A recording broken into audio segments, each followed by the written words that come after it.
지혜로운 사람은 자기가 살아가고 있는 환경이 어떠한 모습인지 알고 그 모습에 적합한 삶을 살아가는 것이 지혜로운 사람일 겁니다. 예를 든다면 비가 오고 있습니다. 지금 내 주변의 환경이 비가 오고 있습니다. 그러면 어떤 모습으로 있어야 될까요? 당연하게 두 가지 중에 하나겠죠. 하나는 집에 있든지 아니면은 나가야 될 일이 있으면요 우산을 쓰든지, 그러지 않고 비 맞고 돌아다니고 있으면요 청승이라 그러지. 그런 겁니다. 또 하나 더 해볼까요? 매우 덥습니다. 기온이 막 40도까지 올라가는 거예요. 그럼 어떻게 하고 있어야겠어요? 집에 있거나 다 집에 있어야겠네.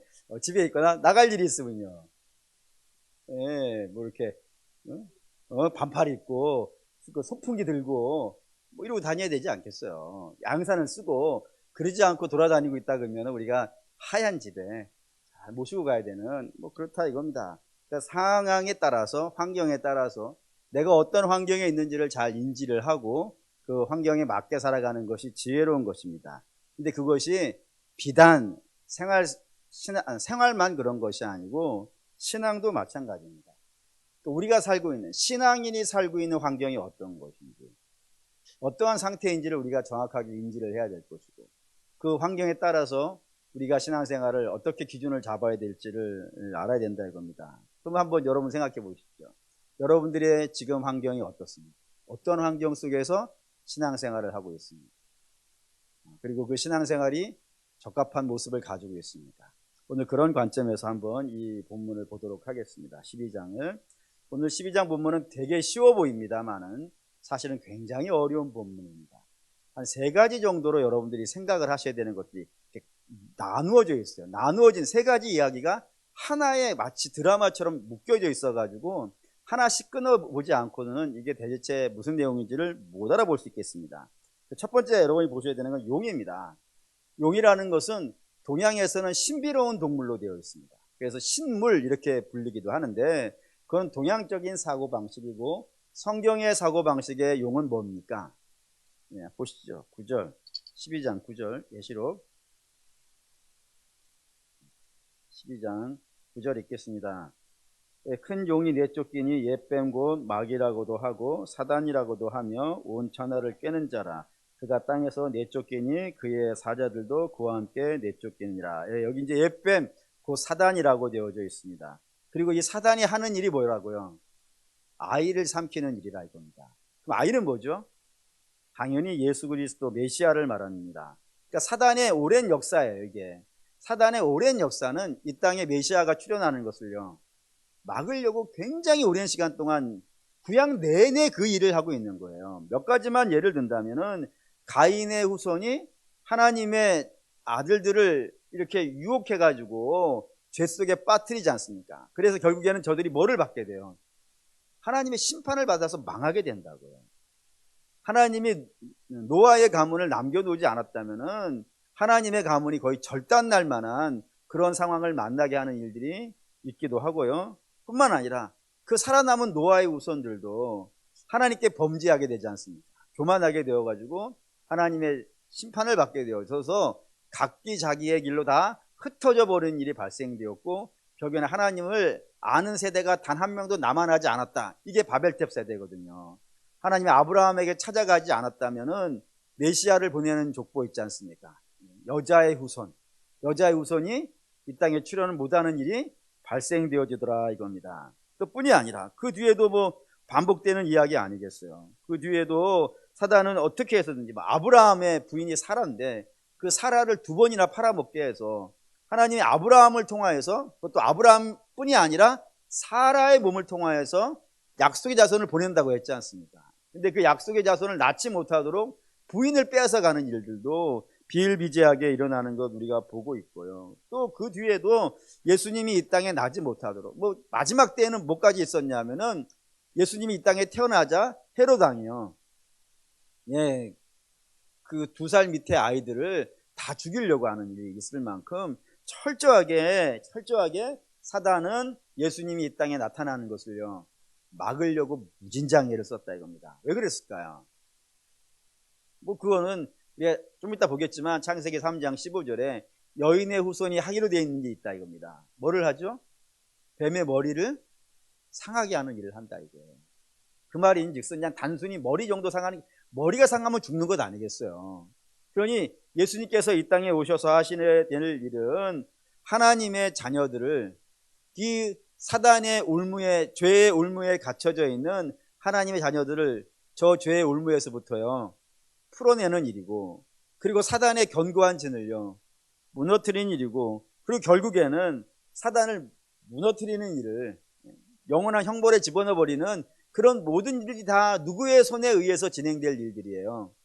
예수님의 손에서 진행될 일이라는 것을 사단이 누구보다도 잘하는 건 아니겠어요.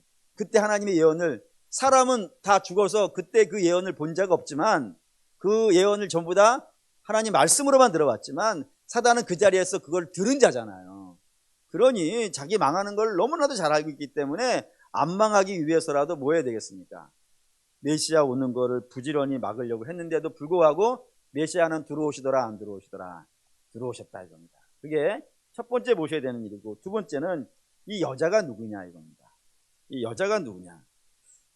적지 않은 사람들이 이 여자를 민족 이스라엘로 이해를 하는 경우들이 많이 있습니다. 근데 복음주의 계열이라 그러죠. 이 복음주의 계열에 있는 분들은 전부 이 여자를 교회라고 이해를 합니다. 다시 말해서 민족 이스라엘로 보는 것을 굉장히 거부를 해요. 왜 그런지를 좀 이따 좀 말씀을 드려야 될 것 같습니다. 우선은 여기부터 할게요. 이 복음주의 계열에서 이 여자를 민족 이스라엘이 아니라 교회로 보는 가장 중요한 이유는 말이 안 맞아서 그래요. 뭔 말이 안 맞냐면은 이 여자가 아이를 낳고 나서 어디로 가게 되어 있습니까? 봐야 되겠네요.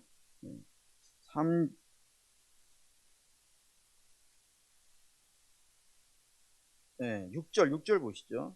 6절 읽겠습니다. 그 여자가 광야로 도망하며 거기서 1260일 동안 그를 양육하기 위하여 하나님께서 예비한 곳이 있더라라고 했습니다. 그러니까 여자가 아이를 낳고 어디를 간다고요? 광야로 간다고요. 근데 민족 이스라엘은 예수 그리스도가 그 민족을 통해서 나긴 하지만 광야로 가요 안 가요? 안 가요. 광야로 가기는커녕 뭐 하고 있습니까? 그 예수님을 죽이는 일을 한다고요. 자기가 낳은 아기를 죽이려고 한다. 그리고 실제로 죽였고. 그래서 이게 말이 안 맞는 일이 발생이 되어지기 때문에 민족 이스라엘이라고 보지 않고 교회라고 본다 이겁니다. 그럼 이제 질문이 되는 거예요. 교회라고 보면 질문이 되는 게 뭐냐면, 여기서부터가 굉장히 어려워요. 굉장히 어렵다는 걸 말씀을 드렸어요. 그러니까 한순간이라도 정신을 집으로 보낸다든가 또는 뭐 마트를 보내신다든가 그러면은 이제 난리 나는 일이에요. 예. 아니 목사님, 교회는 언제 태어났어요? 예수님이 십자가에 죽으시고 부활하신 다음에 그리고 성령이 임함으로 말미암아 시작된 것이 교회잖아요. 그러니까 교회는 예수님 다음이란 말이에요. 그런데 어떻게 교회가 예수님을 낳습니까? 라고 이렇게 물어볼 수 있는 일이 발생이 된다 이겁니다. 근데 그 이야기를 하는 이게 이제 어려워진 거예요. 이게 봅시다. 창세기 3장 15절 이제. 창세기 3장 15절.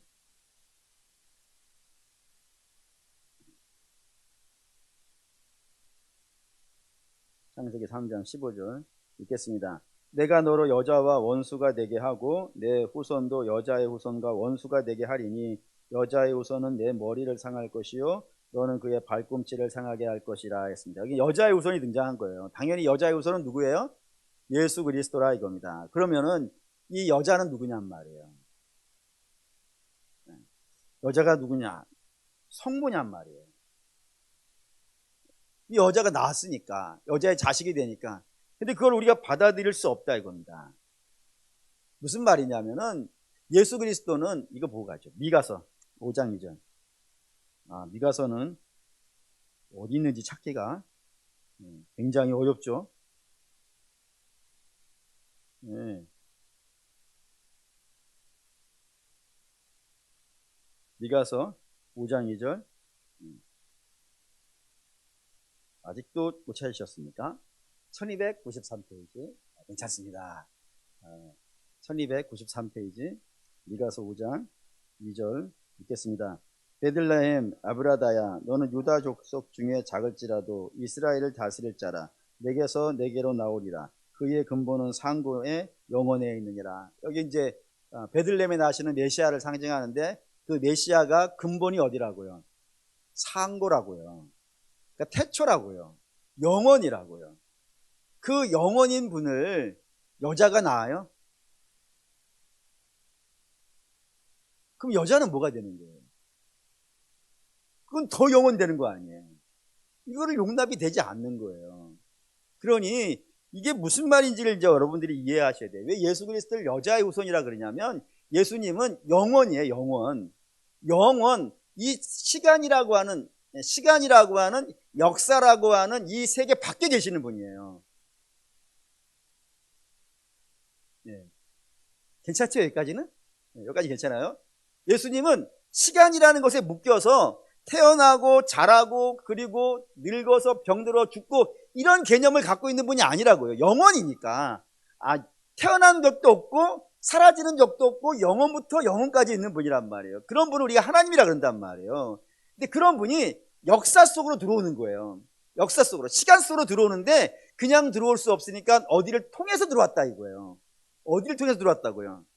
그러니까 여자가 낳은 게 아니고 마리아가 낳은 게 아니고 시간이란 역사 속으로 들어오시는데 그 마리아의 몸을 통하여서 들어와서 누구를 구원하는 거예요? 그 낳은 자를 구원하는 거예요. 이해되시는 중인가요? 그러니까 마리아는 구원 안 받아야 되는 자가 아니란 말이에요. 그도 구원 받아야 돼. 근데 구원 받아야 되는데 주께서 이 역사 속에 들어와야 되니까, 육신의 몸을 들어와야 되니까 여자의 몸을 통해서 나기는 하지만 그 여자를 구원해 주시는 자라고요. 왜냐하면 그분이 상고니까. 어렵죠? 더 가봅시다. 이사야 11장. 성경이 이걸 이런 식으로 계속 반복하고 있는 걸 봅시다. 11장 1절. 이사야 11장 1절.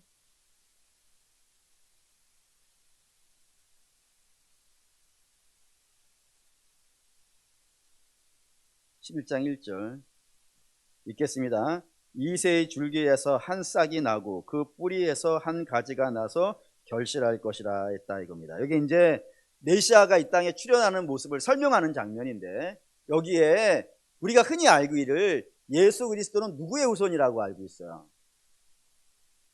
흔히 말해서 호산나, 다윗의 이름으로 오시는 이여 가장 높은 곳에서 호산나, 이런 식으로 부르기도 하고, 예수 그리스도를 뭐하고 연결시키기를 좋아하냐면 다윗과 연결시키기 좋아하잖아요. 그래서 다윗의 후손으로 되어 있단 말이에요.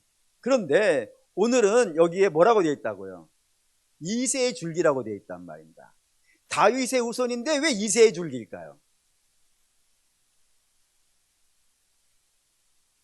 여러분, 이거 어려운 거 아닙니다.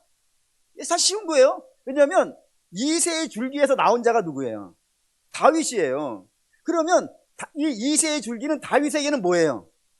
자기 뿌리잖아요. 뿌리. 엄마 아빠 생각하시면 되겠어요. 아니, 다윗을 낳아준 자가 이새니까 이새는 다윗의 뿌리라고요. 그러니 지금 예수 그리스도를 이새의 줄기라고 하는 것은 예수님이 분명히 다윗의 후손으로 이 역사 속에 들어오시긴 하실 거예요. 그런데 그분은 원래는 뭐라고요? 다윗의 뿌리라고요. 그분에게서 다윗이 나왔다고요. 어떻게 하면 더 잘 설명을 할까? 다윗을 통하여서 나긴 하지만 원래 그분은 상고기 때문에 그분을 통해서 다윗이 나왔고 그분을 통해서 다윗이 구원받는 거예요. 갑시다. 요한복음 8장 56절. 성경이 의외로 많이 얘기하는데 8장 56절.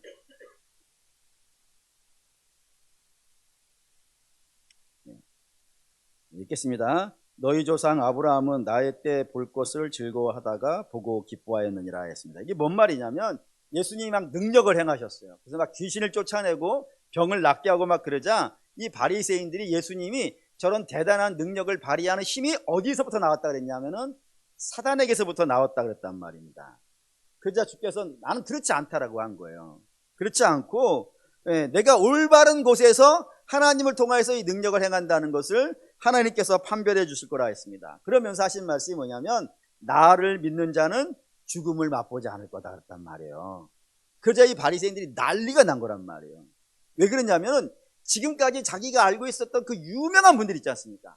아브라함이든지 또는 뭐 다윗이든지 뭐 이사야라든지 뭐 엘리야라든지 그 수많은 믿음의 위인들이 있지 않습니까? 그 위인들이 자기들이 막 그러니까 높이는 숭앙하고 이렇게 숭배하고 그러는 그런 조상들도 다 어떻게 됐어요? 죽었다 이거예요. 그런데 예수님을 믿는 자는 안 죽는다 그랬으니까 나를 믿으면 안 죽는데 그 믿는 자가 죽으면 되겠어요, 안 되겠어요? 안 될 것 아니겠어요? 그러니까 예수님도 나는 안 죽는 자라 그런 거란 말이에요. 그러니 뭐 난리가 나가지고 그럼 당신이 내가 높이는 아브라함보다 더 나은 자냐? 라고 물어본 거란 말이에요. 그자 예수님 뭐라 그랬다고요? 아브라함도 나보기를 원했다고요. 그 말인즉슨 예수님은 분명히 이 땅에 누구의 후손으로 오는 거예요? 아브라함의 후손으로 오신다니까요. 참 마태복음 1장 1절. 그건 요한복음이고. 예. 봅시다. 그죠? 생각이 안 나네. 갑자기 생각이 안 날 때는 보는 거죠. 예. 네. 1장 1절. 1장 1절. 예. 자, 같이 읽겠습니다. 아브라함과 다윗의 자손 예수 그리스도의 계보라. 그러니까 분명히 예수님은 다윗의 자손으로 나실 것이고 아브라함의 자손으로 이 땅에 들어오실 거라고요. 그럼에도 불구하고 그분은 아브라함 이전에 있는 분이라 그분을 통해서 아브라함이 나온다고요. 그러니까 여러분 우리의 생각은 시간이라는 개념 속에 묶여 있어서 그래요. 지금 시간에 묶여 있어서 시간 안에서밖에 생각을 못해. 근데 하나님은 시간 밖에 있는 분이라고요. 시간 밖에 있는 분이기 때문에 그분이 다 낳아준 거예요. 지금 우리를. 근데 그 낳아진 자들을 통해 당신 들어올 수 있는 거예요. 더 잘하는 것은 저한테는 좀 불가능한 것 같아요, 여러분. 그러니까 좀 이해해 주시고, 어쨌든 그렇다 이겁니다. 예수님은 시간 밖에 있는 분, 그 시간 밖에 있는 분이 시간 안으로 들어올 때는 사람의 몸을 통해서 들어오지만 사람의 몸을 통해 들어왔다 해가지고 사람의 자손은 아니라 이거예요. 그분을 통해서 다 낳은 자들인데 우리를 구원하시려고 사람의 몸을 통해서 들어왔다는 겁니다. 이런 식으로 자꾸 이야기하는 이유를 여러분들이 이해를 하셔야 돼요. 왜 그러냐면은 자칫 잘못하면은 캐톨릭과 이단이 된단 말이에요, 지금. 이걸 여자를 사람으로 자꾸 이해를 하면은 예수님을 낳은 자가 생긴단 말이에요. 그러면은 그를 성모라고 불러야 돼, 우리가. 근데 그럴 수 있지 않지. 마리아도 구원받아야 될 죄인이란 말이에요. 이거를 부인하면 안 돼. 그러니 마리아를 신으로 만들면 안 되고 이스라엘 민족을 신으로 만들면 안 돼요. 저들을 구원받아야 되는 백성이 되려면은 메시아를 낳은 자가 되어지면 안 되고 단지 예수님께서 이 땅에 들어오시는데 통로로 쓰셨다 이거예요. 통로로 쓰셔가지고 그 몸에서 나왔지만 저들을 구원하는 자라라는 것이 여자가 낳은 후손이라는 개념을 갖고 성경이 우리에게 알려주고 있다는 겁니다. 근데 오늘 핵심은 이게 아니니까 여기 넘어갑시다. 세 번째는 이 여자가 아이를 낳고 광야라고 하는데 광야로 간다는 것인데 그 말의 의미를 여러분들이 잘 이해하셔야 돼요. 왜 광야로 갈까? 아이를 낳고 나서.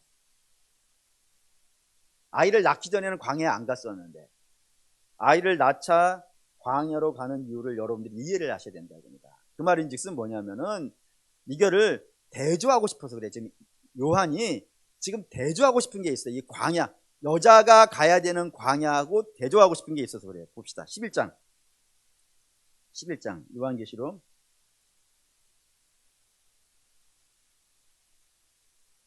11장 8절 읽겠습니다. 그들의 시체가 큰 성 길에 있으리니 그 성은 영적으로 하면 소돔이라고도 하고 애굽이라고도 하니 곧 그들의 주께서 십자가에 못 박히신 곳이라 라고 하면서 이 악한 자들이 사는 곳이 등장했어요. 거기 어디라고요? 큰 성이라고. 근데 교회와 성도가 가는 곳은 어디라고요? 광야라고요. 좀 더 가봅시다.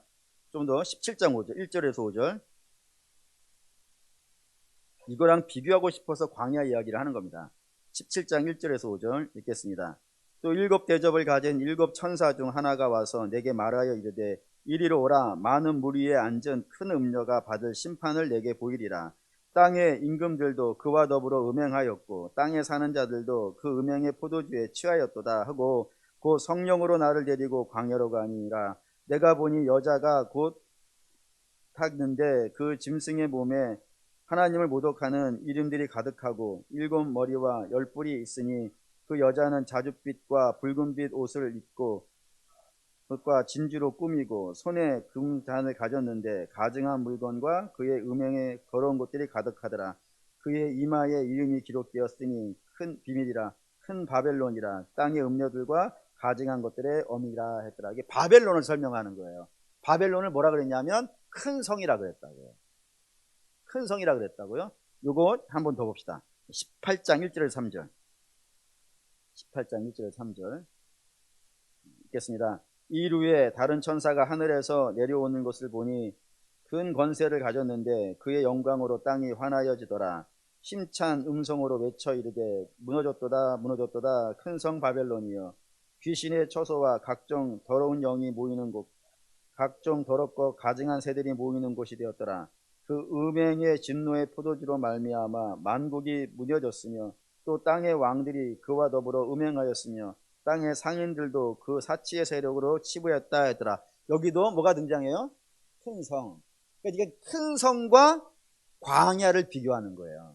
근데 우선 큰 성의 이미지는 어떤 이미지냐면은 각종 보석으로 치장을 했어요. 그래서 누가 봐도 어떤 거예요?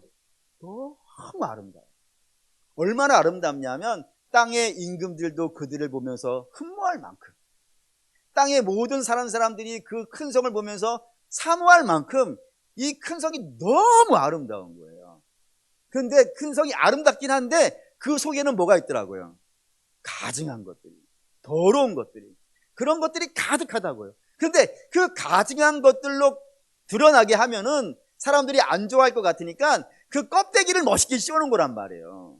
껍데기로 유혹을 하는 거예요. 껍데기로. 속은 지저분해. 속은 너무 지저분해. 그런데 그 껍데기를 너무 아름답게 해가지고 그리로 자꾸 유혹하고 그런 데 있더라고요. 그런데 이 큰 성이 뭐냐면은 바로 세상이라 이겁니다. 세상이 그런 모습이라고요. 세상의 가치와 세상의 뭐 그런 생각과 이런 것들 얼마나 추잡하고 더럽고 악해요. 그런데 그 껍데기는 BMW고 또는 벤츠고 또는 뭐 구찌고 또 뭐가 있을까? 뭐 롤렉스고 이런 것들로 막 덮어놨단 말이에요. 그걸 보고 그 겉이 속은 더러운데 속은 악한데 그 껍데기에 빠져가지고 사람들이 다 쫓아가는 곳 그게 세상이라고요. 그러면은 광야는요 아무것도 없는 곳이죠. 거칠은 곳이에요. 그러니 이 두 곳이 같아요, 달라요? 그게 이제 함정이에요. 그게 같아요, 여러분. 다시 보시죠. 12장.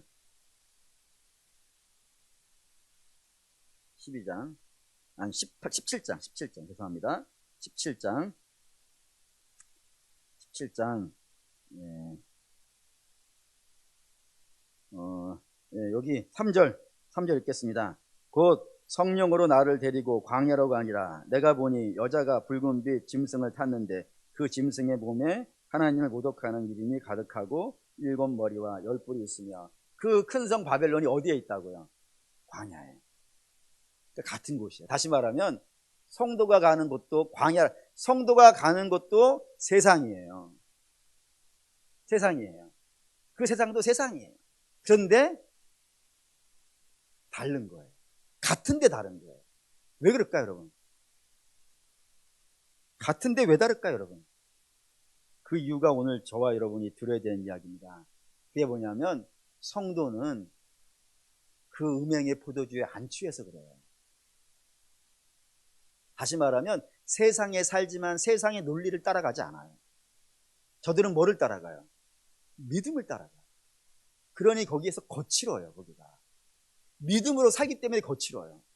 그냥 세상의 음행의 포도주에 빠졌다 그러면은 그 아름다움에 같이 빠져가는 거니까 그냥 딸려가는 거예요. 근데 거기에서 믿음으로 살라 그러는 거예요. 자꾸 거기에서 말씀에 순종하려 그러는 거예요. 그러니 그 삶이 어떻겠어요, 여러분? 힘드는 거예요. 그래서 그러니까 성도가 이 땅에 사는 동안에 이 참 쉽지 않은 표현이겠지만 이 음행에 가득한 것들로 가득 차 있는, 그리고 성도를 어떻게 해서든지 그 음행에 빠뜨리려고 하는 그 세대 한가운데서 믿음으로 산다는 것은 참 힘들어요. 광야 같아요. 거칠어요. 그러니 그게 쉽지 않은 겁니다. 그러니까 똑같은 거예요. 똑같은 세상이지만 세상 불신자들이 볼 때는 이 성은 바벨론 성이고, 성도가 보기에는 이 땅은 이 거친 곳에서 믿음을 지켜야 되니까 광야 같은 거예요. 그러니까 성도 이 땅에서 사실 광야로 살아야 돼. 여기서 그냥 이미 다 배부르고 이미 다 충만하고 한다면은 여러분 이게 이상한 거예요. 어차피 세상은 가증한 것이라면서요. 그러니까 지금 로마 교인에게 예수를 믿는다는 이유로 막 엄청난 핍박을 받고 있는 성도들에게 사도 요한이 담대하게 얘기하는 거예요. 너희가 그런 고난을 당하는 것은 어쩌면 당연한 거야. 그게 너희가 믿음으로 살지 않고 이 세상에 편입하고 이 세상의 아름다움을 따라갔다면 이런 고난 안 당해. 그런데 너희가 이 땅에서 믿음으로 살려고 그러는 거예요. 지금 하나님만을 섬기려고 그러고 하나님 말씀을 쫓아가려고 그러니 이 세대하고 거친 싸움을 할 수밖에 없지 않냐. 그러니 세상이 너희를 받고 따라오라 그러는데 안 따라가고 있으니까 너희를 향해서 공격하고 핍박하고 괴로워하는 거 아니겠냐. 그러니 너희가 있는 곳이 광야야. 지금 남들은 거기가 화려한 건물이 있고 엄청난 부가 있고 재산이 넘치고 좋은 음식이 있고 막 그럴 수 있겠지만, 그렇게 너희가 있다 하더라도 너희의 삶은 거기가 광야야. 광야 같아. 거기에서 믿음을 지켜야 되기 때문에 어쩌면 많이 가지고 있으면 많이 가지고 있을수록 더 믿음을 지키려면 더 많이 기도해야 되고요, 더 많이 헌신해야 되고 더 많이 애쓰는 역사들이 있어야 되더라 이겁니다. 그렇기 때문에 성도는 이 땅을 기본적으로 광야라는 걸 인정을 하셔야 돼요. 그리고 광야이기 때문에 이 땅에서 말이죠, 치열한 싸움이 있다는 사실을 여러분이 또한 인지하셔야 된다 이겁니다. 그럼 이 싸움 우리가 어떻게 할까요, 여러분? 견뎌야겠죠. 아까 이 또한 지나가리라 했는데 오늘 찬양 아름다웠어요. 이 또한 지나간다고 하는데 어떻게 우리가 이 싸움을 해나갈 수 있을까요? 지나갈 때까지. 성경에 이렇게 얘기해요. 6절, 12장 6절. 12장 6절 읽겠습니다. 그 여자가 광야로 도망하며 거기에서 1260일 동안 그를 양육하기 위하여 하나님께서 예비한 곳에 있더라라고 했습니다. 그 광야에 가 있지만 저들이 믿음으로 살기 위해서 세상 한가운데에서 믿음으로 살기 때문에 광야 같은 일들을 수도 없이 만나게 되지만 너희가 염려하지 않아도 되는 것은 1260일에서 여러분 확 힌트가 와야 돼요. 1260일이 뭐죠? 11장 1절 2절 11장 2절 읽겠습니다. 성전 바깥 마당은 측량하지 말고 그냥 두라. 그것은 이방인에게 주었은즉 그들이 거룩한 성을 42달 동안 질밟으리라 했습니다. 이거 지난번에 여러분이 말씀드릴 때 성전에는 성소가 있고 성전 뜰이 있고 이방인의 뜰이 있다 그랬어요. 근데 여기 이 중에서 내어준 건 어디까지라고요? 이방인의 뜰까지는 이 거룩한 성이 짓밟힐 거라고요. 하지만 그 성소 안은요, 거룩한 뜰, 성전에 제단이 있는, 번제단이 있는 그 뜰부터 성소까지는요 하나님이 보호하신다 이거예요. 얼마 동안? 42달 동안. 1260일이 42달이고 3년 반이에요. 이 3년 반 동안은 지키신다 이겁니다. 그러니 염려할 것이요 없는 거예요. 비록 내가 광야에 있지만 하나님이 나를 보호하시고 있기 때문에, 믿음으로 살려고 하는 자들은 보호하시기 때문에 여러분 염려하지 않아도 된다 이겁니다. 뿐이 아니라 3년 반이라는 것에서 여러분 또 하나 힌트를 얻으셔야 되는 것은 3년 반은 7년의 반이잖아요. 7년이 뭐냐면은 하나님의 완전한 수지 않겠습니까? 그러니까 창조의 시간이에요. 그러니까 모든 생명을 완벽하게 창조하는 만큼 충분한 시간이에요. 그걸 7년이라 그런다 이거예요. 7일이라 그러고 그거의 반이란 말입니다. 반. 그 말인즉슨 아무리 길어도 그렇게 오래 길지는 않다 이거예요. 아무리 길어도 하나님의 창조의 반밖에 되어지지 않는, 하나님의 시간에 반밖에 되지 않는 그런 시간이라 그러니까 짧다 이거예요. 짧다. 지나간다 이거예요. 지나간다. 근데 그 지나가는 동안도 하나님 뭐 하신다고요? 지키신다고요. 어떻게 지키는지 볼까요? 4절. 4절이 굉장히 재밌어요. 12장 4절. 12장 4절 읽겠습니다. 그 꼬리가 하늘의 별 3분의 1을 끌어다가 땅에 던지더라. 용이 해산하려는 여자 앞에서 그가 해산하면 그 아이를 삼키고자 하더라. 여기 이제 사단의 세력이 등장했습니다. 사단의 세력이 얼마큼이라고요? 하늘의 천사인데 천사의 3분의 1이 같이 타락함으로 인하여서 사단의 수하가 됐다고요. 그래 천사의 3분의 1이니까 많아요, 적어요? 잘 대답하셔야 돼요. 함정 있어요. 네? 이 많아요, 적어요? 적어요? 많아요? 적어요? 이거 여러분 잘 이해하셔야 돼요. 이게 뭔 얘기냐면은 아람이라는 나라가 있었어요. 아람이 북이스라엘을 공격하고 싶어. 그래서 막 작전을 세우는 겁니다. 작전을 세웠는데 그래서 이 작전을 특급 비밀로 만들어가지고 아무도 모르게 작전을 세웠는데도 불구하고 이 작전이 자꾸 새나가서 작전이 완성이 안 되는 거예요. 그래서 왕이 화가 났어. 아람의 왕이 분명히 우리 안에 첩자가 있어. 이거 이 첩자를 찾아야 돼 해가지고 막 수색을 하는데 한 신하가 와서 이렇게 얘기한 겁니다. 우리 안에 첩자가 있는 게 아니고 이스라엘에 좀 이상한 예언자가 하나가 있어요.